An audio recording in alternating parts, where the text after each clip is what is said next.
We are live. We are direct. She leads, she sells with Jessica McKay, who is the CEO of Spirit Wing Press, helping spiritual authors to bring through the book that lights their soul on fire, the book that they were born to create. What she offers, structuring book development. She helps people with book design, ghostwriting, distribution, but most importantly, she helps people to create the vision, to create that legacy book that connects to the world, that outlives the author, that is the power. First 6 letters of authority is author for a reason. This is the season to get your book out there. Jessica McKay, welcome. She leads, she sells. Thank you, Jay. Thank you so much. Amazing. Let's start with this. Who do you love serving the most? Anyone who feels really strongly compelled to share a message that they feel is going to uplift or inspire others. So people who have a teaching, something that they're passionate about, and they want to get it out into the world. Amazing. Is there someone specifically that you love to work with? Maybe they are spiritual entrepreneurs or maybe they're in leadership. And tell me specifically who you like to serve and tell me why. Well, it could be an entrepreneur, or it could be someone who has been sitting with personal growth or a message from lessons that they've learned in their lives, and they want to bring those lessons forward in a public way through a book. I have helped people who have been through trauma write about that trauma and then create a framework to help readers overcome similar experiences that they've gone through. And, this really got started when my mentor and best friend passed away. He died about a year ago. And so he was a spiritual teacher. And he had so much to share and say, and he wanted to write a book for 20 years. And he was just so brilliant and he had so many ideas, but he never got it on paper. So he never really published the book. So I went and compiled his teachings and put them into a book with his voice. And it was wonderful because now his students get to continue learning from him. So when we talk about legacy books, that's really what we're talking about. Thanks for sharing. How do you get visible yourself? Because we know in an increasingly noisy world, you mentioned AI to me off air, but in an increasingly noisy world, visibility is dwindling with organic reach going down, people not trusting some of the things out. Has this been written with AI or not? So how are you getting visible in these times?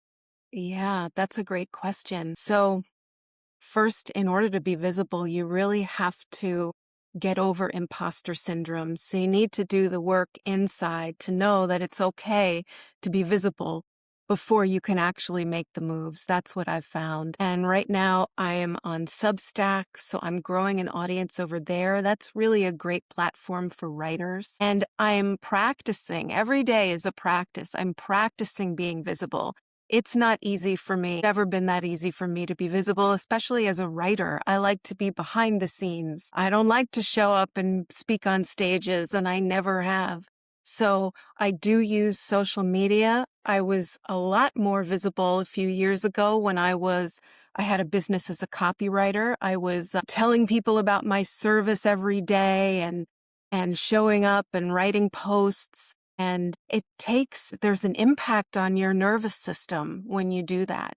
And so I find that for sensitive people, creative people, they need to go in, share, and then get out for a little bit. And then go in and just make it a practice. So it doesn't even really matter what platform you're on, as long as you're taking those steps and you're being consistent in being visible. Does that answer the question?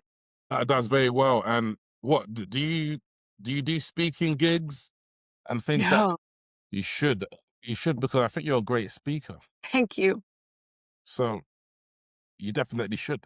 Well, Let me know. that's perhaps in the future. Yeah. Yeah. Let me know sales. Like this podcast is called She Leads, She Sells. How do you lean into sales? What does sales mean to you? How are you closing? I saw some 5-figure packages on your website. So how are Mhm. you closing those 5-figure packages? Like in terms of selling, how do you sell those? Yeah. So I really believe in disclosing pricing up front.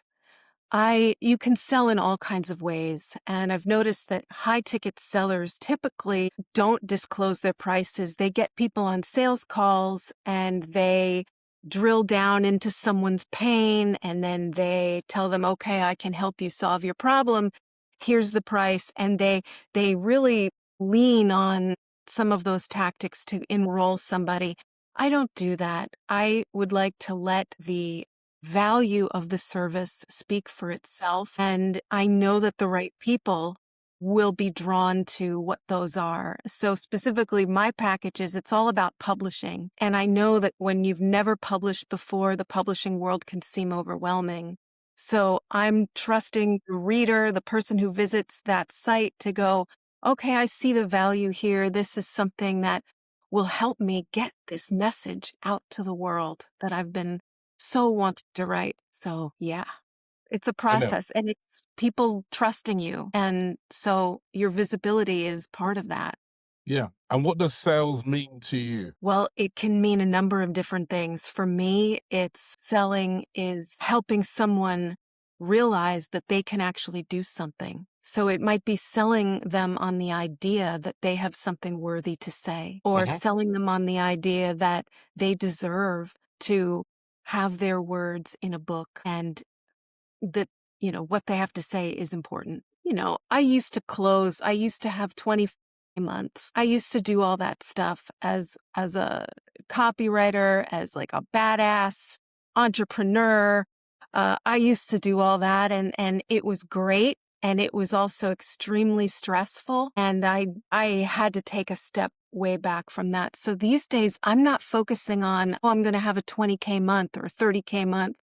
I'm really focusing on like, what do I want to create now? And what do I want to do in the world? And I know, Jay, that the universe is going to support me financially while I do the work that I feel called to do.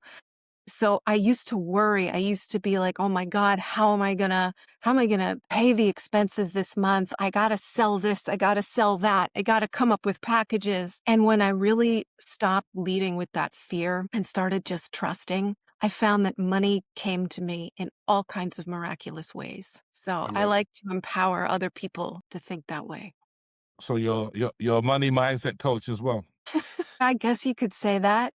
Woman of many talents. Yes, absolutely. In fact, that's what's made it so difficult in business because, as you know, as a coach, we got to tell people to pick a lane and stay in that lane and develop, and that just never worked for me. How would you like to be remembered in terms of your work? Oh, gosh, I want the messages to be remembered, not so much me, but the teachings, the books that I publish. I want that to be the legacy, the people who are helped by the message in the book. Yeah. Legacy, I think, is a major key word, which is why writing a book on something you're not passionate about, correct me if I'm wrong, is that a recipe for disaster, writing a book on something you got no passion on? Yeah, absolutely. It's a recipe for Mm. disaster Mhm. because it's not reflective of your authentic message if you don't really love it. So if you're writing a book to make money, that's okay. If you're, I as a ghostwriter, I have written a lot of best-selling business books for people who are just using a book as a business card. Like, here you go. It's never really inspired me, and I see why they're doing it. So they're following a very specific formula to write that book, and there's nothing wrong with that. There's nothing bad about it. It's a valid way to get clients and customers. But I love the other kind of book, the book that your soul really wants to express. Yeah. What's the big goal for 2026 for yourself? I am growing my author platform. That's it. And I'm so excited about it. I've got a new website in the works. I'm always creating. I've got a new book that's coming out in 2026, and Yeah. it is going to be about how to connect with loved ones who have passed. And yeah, I can't wait. The final question is on leadership, what it means to you and how you like to use it in your life, in your clients, how you write leadership, that keyword. What does that mean to you? So for me, leadership has always been sharing what I've learned with others. Hmm. And that's Yep. it. So I have a challenge, I grow from the challenge, and then I share with people who are struggling in that challenge. Yep. And that's it. I feel like that's why I'm here. It's the whole purpose for me to be alive. And I think there's a statistic that 80% of people don't, you probably know best, but 80% of people don't end up finishing, or they have an Yeah. idea, they don't execute upon it. So that's why I think experts like you are so needed, and it's great to have experts like you serving. Thanks, Jay. I appreciate Amazing. you.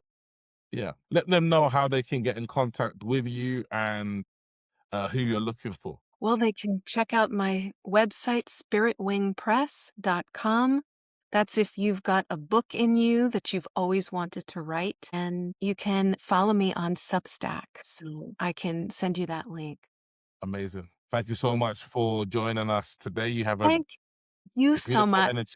Yeah, you got a beautiful energy, and I love you helping people and you're being in your authentic self. So that's very powerful. Thank you, Jay. And you're helping so many people too. I can see that. So thank you for everything that you do. Amazing. That's Jessica, Spirit Ring Press. She leads, she sells. See ya.